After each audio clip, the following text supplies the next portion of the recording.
Paco, and you're watching Bad Books.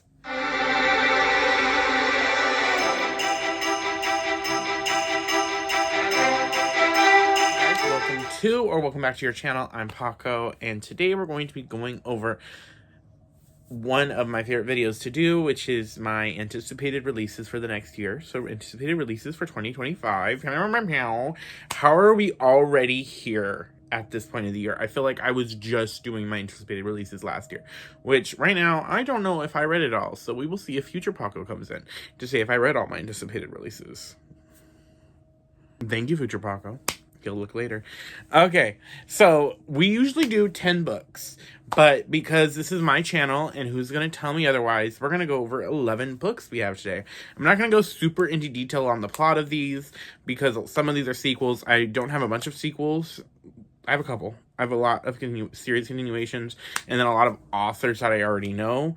I don't really think I have any new to me authors on this list. I think these are all authors I've read before or love. So let's get to it.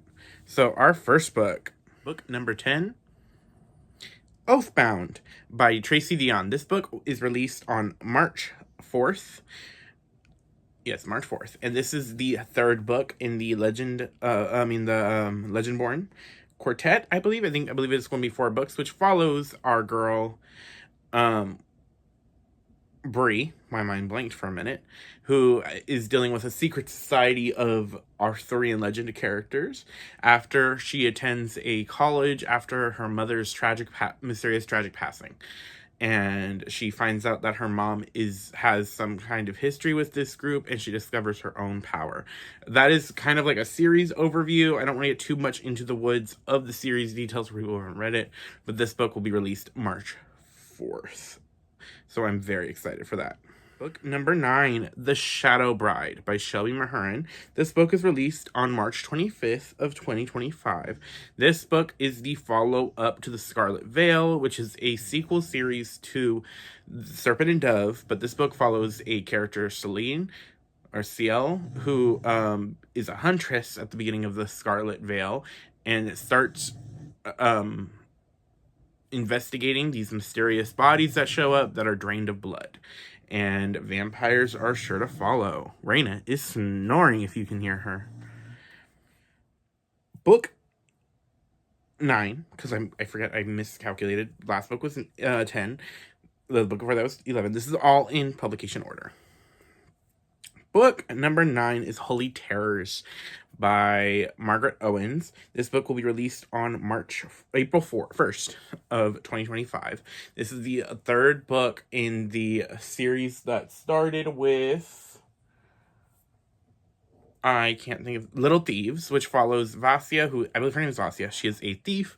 She is the goddaughter of Death and Fortune, and this finishes up her story. I'm very excited to read it. I love the lore and the myth fairy tale vibes of this world. The first book is a Goose Girl retelling, and the second book was fun, not as much as the first one, and this has an awesome Catwoman Batman character relationship dynamic, so I'm very excited to finish out this trilogy. Book 8 is Futbolista by Johnny Garcia Villa. This book comes out on March 15th, 2025. This book follows a up-and-coming soccer player who has just gone into college and exploring more than just college. He starts exploring his sexuality and has to fight the machismo culture of the soccer like field and everything like that, and also like his own internal issues with stuff. This is a somewhat spin-off of one of my favorite books by Johnny Garcia Villa, 1500 Miles from the Sun. This follows the character from that book, so I'm very excited to see it. This is Johnny their first delve into new adult. Most of their other novels have been YA, so I'm very excited to see how they handle the new adult genre or age range. Number 7, A Forgery of Fate by Elizabeth Lim. This is a Beauty and the Beast retelling vibes of a painter who is forced to work with the Dragon King to like save her family, I believe is the correct like vibe of the book. I love Elizabeth Lim's work. Six Rooms and Cranes duology is one of my favorites. I loved her Radiant Curse, so I'm very excited to get into A Forgery of Fate. Her world building's amazing. I'm just very, very excited to see what we get with this, and her character work, and just the fantasy vibes of fantastical elements in her stories. Very excited. Number 6 is Ascension by S.C. Gibson. S.C. Gibson has become a favorite author of mine this year, and this book is released on July 8th, 2025. This book is the sequel to, my mind is blanking, but it's coming to me, Evocation, which this book follows Rhys as he now has a new position. I don't want to say any more on that because it is a sequel, but I like the world, the magic, the world that she set up. They set up in this fantasy, this like society, so I'm very excited to get this one. I think this one's going to delve more into the secret societies than the first one did. Number 4 is Bewitched by Silvia Moreno Garcia. This book will be released on March 15th, 2025. This book follows 3 women as they deal each through 3 different timelines as they are dealing with a witch or witchcraft. I am very excited. I want to read more Silvia Moreno Garcia. I've enjoyed most of the books that I've read that she wrote, and this one has witches, so I'm just like, sign me up. Multi-generational family, like, this is all screaming Paco, so I'm very excited for Bewitching. Number 3 is Human Rights by Juno Dawson. This is the 3rd and final book of Her Majesty's Royal Coven trilogy. This wraps up the series that started with Her Majesty's Royal Coven and continued into the Shadow Cabinet. This follows a coven of witches in the UK as they find a child that might be the end of the world, or prophesied to be one of the enders of the world. That's all I'll say much about that series. I love it. I'm very excited.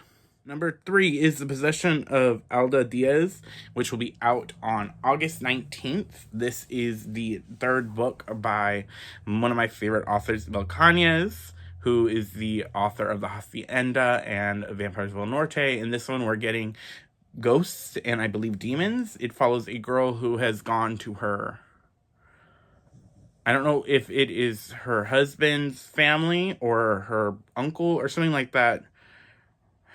And there is this mine there that has this like dark, eerie, evil presence that she has a connection with. And that's all I really know. And all I need to know is Mel Cañas, spooky. I'm there. Love it. Sign me up.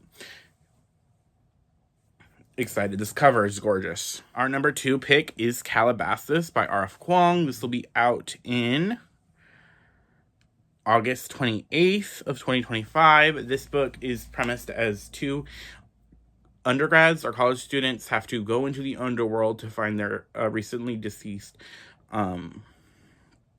professor so that he will write their letter of recommendation. So they're going into hell to get it. And I just think that's very fun. Love, R.F. Kuang is one of my queens of literacy in general. So I'm very excited to read it. And now the last book we have today is Cemetery's Boys Espiritu, I believe. This will be out September 16th of 2025. This is the sequel to Cemetery Boys, and this book will follow more on Julian, which after the events of the first book, stuff happens. And that's all I can really say. I don't want to get too much into spoilers for Cemetery Boys, because if you haven't read it, why haven't you? It's amazing. Why haven't you? Why haven't you? Princess. And others, friends that I care about, that I'm gonna force to read it. Read it. But yeah, that is what, look at this cover. Gorgeous. That is what I have down. Do I know what I'm talking about? No. That's what I have down. I am super excited to get into all of these books when they come out. If you have any books you are highly anticipating for next year, let me know. If you are anticipating any of these, put it in the comments and let's chat. I post videos every Friday, and I try to do vlogs every Wednesday, and I will see you guys later. Bye! Last Paco, and I'm not even 5 minutes into my last video for Top 10 Books of 2024, and no, I did not read it. I am a failure, at least on this. But yeah. Okay, bye.